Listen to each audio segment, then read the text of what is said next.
ប្រទេសចំនួន3ប្រកាសសងសឹកក្នុងសង្គ្រាមពាណិជ្ជកម្មជាមួយនឹងអាមេរិកក្រោយពីលោក Donald Trump ដាក់សម្ពាធបន្ថែមពន្ធលើទំនិញជាច្រើនមុខមីជាតិស្នាដៃខ្មែររសជាតិខ្មែរ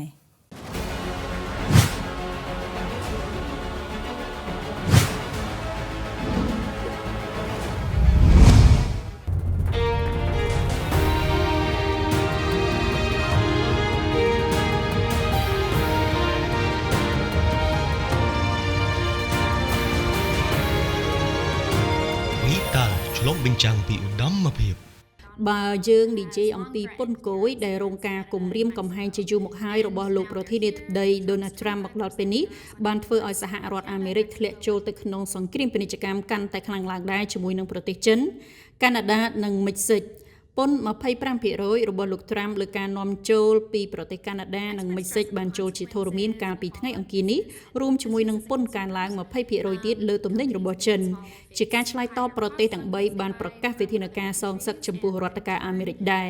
អ្នកជំនាញបាននិយាយថាអតិថិជននិងអាជីវកម្មមួយចំនួននឹងត្រូវរងផលប៉ះពាល់ខ្លាំងចំពោះស្ថានភាពមួយនេះក្រុមហ៊ុនធំនិងតូចជាច្រើននឹងប្រឈមមុខនឹងការចំណាយខ្ពស់លើទំនិញដែលពួកគេទិញពីប្រទេសផ្សេងៗហើយនឹងមានដំណោះស្រាយតិចតួចប៉ុណ្ណោះប៉ុន្តែពួកគេក៏ត្រូវដំឡើងថ្លៃខ្លួនឯងដែរ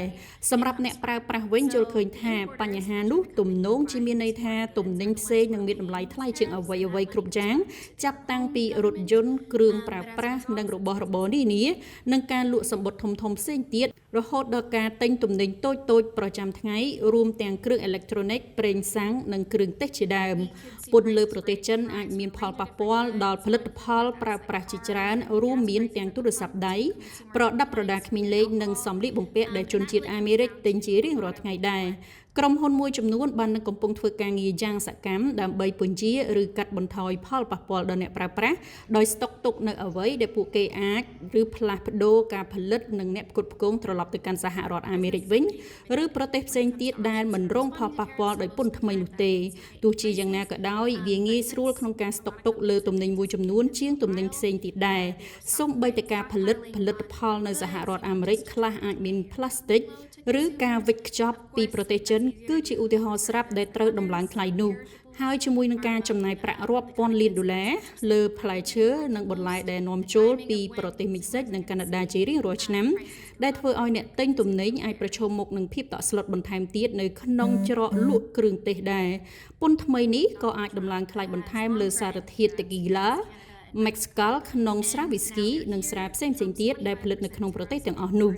ពេលវេលាពិតប្រាកដដែលអ្នកប្រើប្រាស់នឹងឃើញតម្លៃទាំងនោះកើនឡើងគឺមិនទាន់ច្បាស់នៅឡើយទេប៉ុន្តែទំនិញមួយចំនួនអាចទំនងនឹងត្រូវរងផលប៉ះពាល់មុនគេដែរមកដល់ពេលនេះគឺប្រទេសមិចស៊ិកនិងចិនបានប្រកាសថា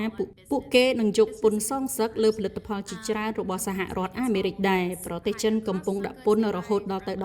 15% លើអារ៉េដ៏ធំដែលនាំចេញដោយកសិដ្ឋានសំខាន់ៗរបស់សហរដ្ឋអាមេរិករួមទាំងសាច់មាន់ដែលជារបស់អាមេរិកសាច់ជ្រូកសត្វដែកនិងសាច់គោជាដើម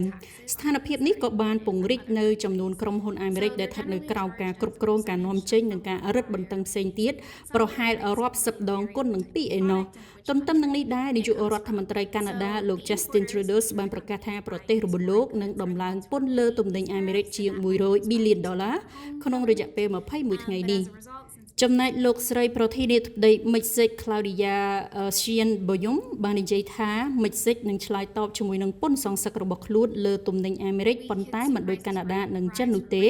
ដោយលោកស្រីបានសង្កត់ធ្ងន់ថានឹងប្រកាសផលិតផលគោលដៅ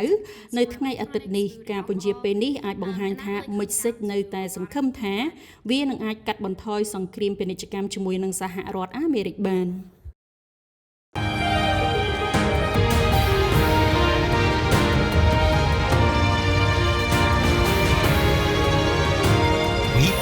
ឆ្លុះបញ្ចាំងពីឧត្តមភាពមួយខ្ញុំឥឡូវ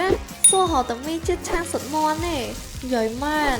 មីជាតិឆាសុតមន់ឆាក៏ឆ្ងាញ់ឆុងក៏ឆ្ងាញ់